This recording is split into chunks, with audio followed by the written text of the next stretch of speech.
if you saw the last video and some of the things I mentioned maybe applied to you and you're thinking, yeah, I think it is time for me to do a diet break, but then you're like, hold on, what even is a diet break? Here's the deal. A diet break typically occurs after you've been eating in a caloric deficit, so under eating, quote unquote, in order to lose weight. And we use them typically when you're kind of have started plateauing a little bit. So you're doing what seems to be everything right in your nutrition in the gym, and you're just not quite seeing the results you want to see. We implement a diet break. Typically, a diet break will last around 1 to 3 weeks, depends on the person, but I'd say happy medium is usually 2. So during these 2 weeks, you go back up to your maintenance calories. So this does not mean that you go crazy and you eat only pizza for 2 weeks.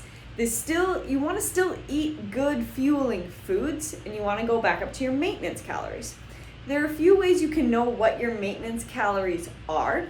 One is if you have access to an in-body machine, either through your gym or through your place of work, those are great options. Those will give you a fairly accurate reading about where more or less what calorie level you would need to eat in order to not lose and not gain weight.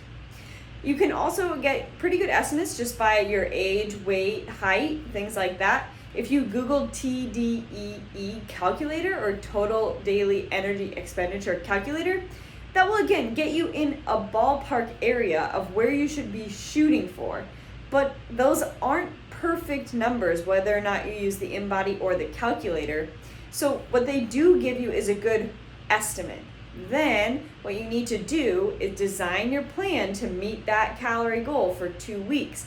And if you notice that you are starting to gain weight, you probably just added in a little too many extra calories. But it's always a trial and error process. None of the science is perfect, so it's a good starting point. So that's what you do. You go up to your maintenance calories. So for 2 weeks, you would not expect to, you maybe would gain just a slight amount of weight, but almost none, no gain, no loss. For those 2 weeks, you hold that steady, you fuel. Also, what's a really great idea to do during a diet break is doing a deload week in the gym, or a week where your intensity is a little bit lower. Basically, we're giving our body a rest, both in the gym and nutritionally, to kind of like re-gear up for phase 2 when you go back into your diet or your caloric deficit. So if you watched the last video and you're like, I think it is time for me to have a diet break, try that out. Go Google TDEE calculator or get a new InBody at your gym, and that will help you determine where you should be eating at for the next 2 weeks. Not undereating, not overeating. Do this for 2 weeks. Stay steady, still eat a whole foods diet, and then you can go into whatever phase 2 of your diet is, and comment below. Let me know after you did this. Did it help? Did you re-see that weight loss again after a plateau? If you have any questions, always feel free to shoot me a DM or sign up for a clarity call, and we can get talking about what it is that would be right for you.